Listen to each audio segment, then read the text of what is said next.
Varahi silver jewellery ఇప్పుడు మన Varahi silks KPHB store first floor లో 28 March hero Teja Sajja heroine Meenakshi Chaudhary చేతుల మీదుగా గ్రాండ్ ఓపెనింగ్ జరగబోతుంది. ఛత్తీస్గఢ్ లో మావోయిస్టులకు మరో ఎదురు దెబ్బ తగిలింది. కాంకేర్ జిల్లాలో 6 కీలక నేతల లొంగుబాటు జరిగింది. జనజీవన స్రవంతిలో పిఎల్జీఏ నేత స్వరూప ఉసెండి ఉన్నారు. స్వరూప ఉసెండితో పాటు మరో 5 సరెండర్ అయినట్లుగా తెలుస్తోంది. బస్తర్ రేంజ్ ఐజీ ఎదుట మావోలు లొంగిపోయారు. మొత్తం 26 నెలల్లో 2700 మందికి పైగా మావోయిస్టులు లొంగిపోయారు. मार्च 2026 को पुनर्वास करने के पश्चात बस्तर संभाग के अंतर्गत माओवादी संगठन का टॉप लेवल लीडरशिप पूर्ण रूप से समाप्त हो चुकी है. इस परिस्थिति में शासन की ओर से बस्तर पुलिस द्वारा लगातार शेष माओवादी कैडर से अपील की गई, वो भी हिंसा के रास्ता त्याग कर समाज के मुख्यधारा में शामिल होना बेहतर होगा.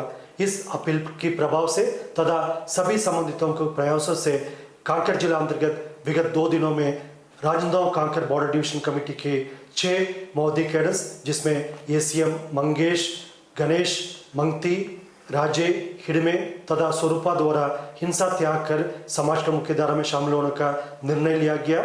ये सभी 6 माओवादी कैडर पुलिस के संपर्क में आ चुकी है. आगामी दिनों में उन्हें पुनर्वास के लिए जो औपचारिक कार्यक्रम आयोजित की जाएगी. इस परिस्थिति में पुनः हम शेष अन्य जो माओवादी कैडर से अपील को दोहराना चाहते हैं. उनके पास समय बहुत कम बचा है.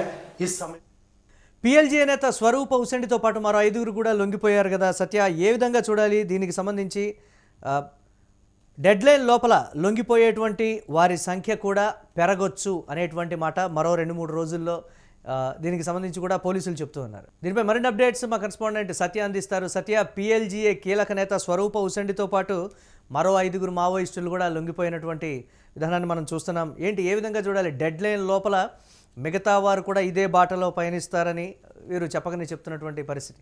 అప్డేట్స్ ఏంటి, ఓవరాల్గా ఏ విధంగా చూడాలి దీన్ని? ముఖ్యంగా అంటే 4 రోజుల గడువు మాత్రమే ఉంది. ఏదైతే కేంద్ర ప్రభుత్వం పెట్టుకున్నటువంటి ఆపరేషన్ కగార్ ముగింపు దశకు వచ్చింది.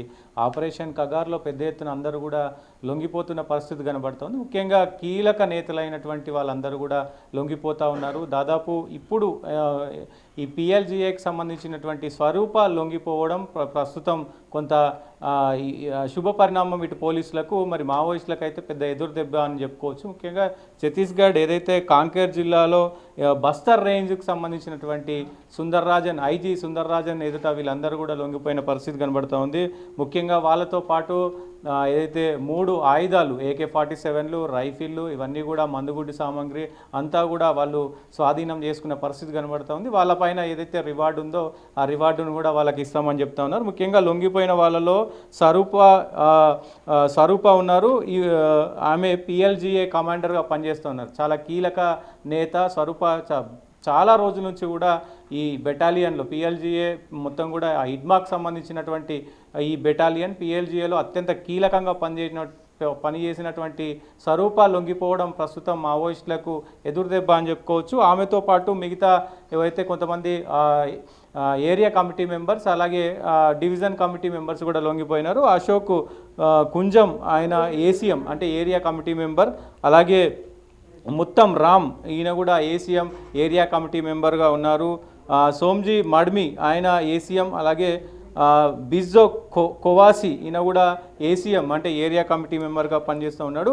హిడ్మా రామ్ అంటే పీపుల్ లిబరేషన్కి సంబంధించినటువంటి కమిటీ మెంబర్గా పనిచేస్తూ ఉన్నారు. ప్రధానంగా ఈ 5 పాటు స్వరూప లొంగిపోవడం ప్రస్తుతం మొత్తం కూడా ఛత్తీస్గఢ్లో కొంత శుభపరిణామం. ఎందుకంటే చాలా కీలకంగా ఈమె మోస్ట్ వాంటెడ్ మావోయిస్టు ఖాతాలో ఈమె కూడా ఉంది. స్వరూపాను ఎట్లయినా పట్టుకోవడానికే కూబింగ్ కూడా నడుస్తూ ఉంది. ఈ తరుణంలో ఆమె లొంగిపోవడం అంతా కూడా మనం ఇటు పోలీసులకైతే హర్షణీయమైనటువంటి పరిస్థితి కనబడుతుంది. దాంతోపాటుగా దాదాపు ఈ 26 నెలల్లోనే 2025 నుంచి ఇప్పటి వరకు కూడా దాదాపు 2700 మంది మావోయిస్టులు లొంగిపోవడం ఛత్తీస్గఢ్ అంతా కూడా ఇదొక శుభ పరిణామం. ఛత్తీస్గఢ్ చరిత్రలోనే పైన ఉన్నటువంటి కేంద్ర కమిటీ ఆదేశాలతోనే ఈ లొంగుబాట్లు అనేవి జరుగుతున్నాయని చెప్తున్నారు. మరి కీలక నేతలు ఎప్పుడు, మరి దీనికి సంబంధించి ఎలా చూడాలి?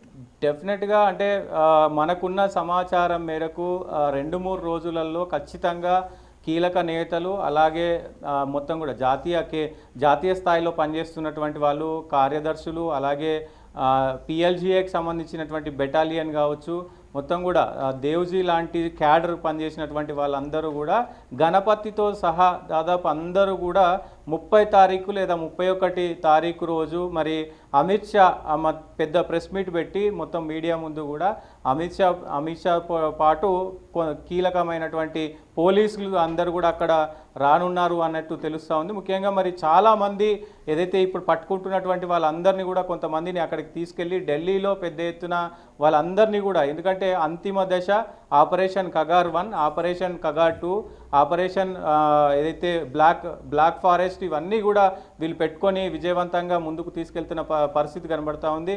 చూడాలి మరి. ముఖ్యంగా గడువు అయితే దగ్గర పడుతుంది. సో మనకున్న సమాచారం మేరకు వీళ్ళందరూ కూడా 30 లేదా 31 తారీఖు రోజు వాళ్ళందరూ లొంగిపోతూ ఉన్నారు. ఇప్పటికే కొంత 400 నుంచి 500 మంది ఉన్నారు దేశవ్యాప్తంగా అందరూ మావోయిస్టులు అనేది కొంత సమాచారం ఉంది. వాళ్ళందరూ కూడా లొంగిపోబోతున్నారు అనేది అయితే సమాచారం వస్తుంది. కానీ ఒకవేళ లొంగిపోకపోతే గనక మరి ఏంటి పరిస్థితి? దీన్ని ఏమైనా మళ్ళీ పోస్ట్పోన్ చేస్తారా? ఎందుకంటే ఇప్పుడు యుద్ధం నడుస్తుంది కాబట్టి దీన్ని ఏమైనా మరి ముందుకి ఏదైతే మార్చి 31 ఉందో దాన్ని పొడిగించే అవకాశం ఉంటుందా ఏంటి అనేది కూడా చూడాల్సిన అవసరం అయితే ఉంటుంది. ఏదేమైనప్పుడు దాదాపు 99% మావోయిస్టు పార్టీ మరి అంతమైపోయిన దిశగానే ఉంది కాబట్టి కీలక నేతలు కూడా కీలక సభ్యులందరూ కూడా మరి లొంగిపోతారనేది అయితే వార్తలు వస్తున్నాయి. చూడాలి ఎలాంటి పరిణామాలు చోటు చేసుకోబోతున్నాయి, ఈ 2-3 రోజుల్లో ఎలాంటి పరిణామాలు కూడా ఉండబోతున్నాయి అనేది చూడాల్సిన అవసరం అయితే ఉంటుంది.